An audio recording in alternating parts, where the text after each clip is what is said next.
Tutukan ang amazing good deeds ng nakalipas na ikatlong linggo ng Marso, hatid ng serbisyong nagkakaisa ng Batangas Police Provincial Office sa ilalim ng pamumuno ni Police Colonel Samson B. Belmonte, Provincial Director ng Batangas Police Provincial Office. Ating tunghayan ang good deeds and amazing features ng Batangas PNP.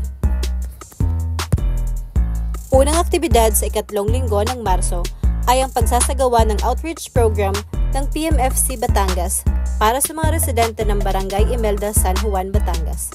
Sila ay nagsagawa ng iba't ibang lecture para makapagbahagi ng kaalaman, feeding program at distribution of food packs na labis na ikinatuwa ng mga residente ng nasabing lugar. Isang malaking biyaya ang tayo ay mamuhay sa isang mundong masagana at payapa. Kung kaya't, ating responsibilidad ang pangalagaan at ingatan ng ating likas na yaman. Nagsagawa ng coastal cleanup ang Batangas City Police, katuwangang City Enro, Maritime Group, Coast Guard, CCW, at iba pang volunteers at residente ng Barangay Wawa, Batangas City.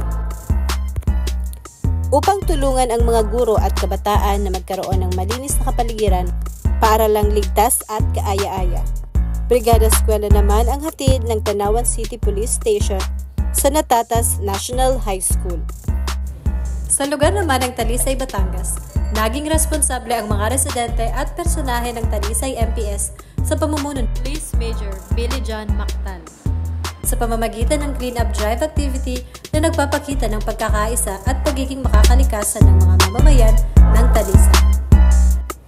Nabigyan naman ng tulong ang isang motoristang nasiraan ng sasakyan ng mga personahe ng Ibaan MPS habang sila ay nagpapatrolya sa kahabaan ng Barangay Palindan, Ibaan, Batangas.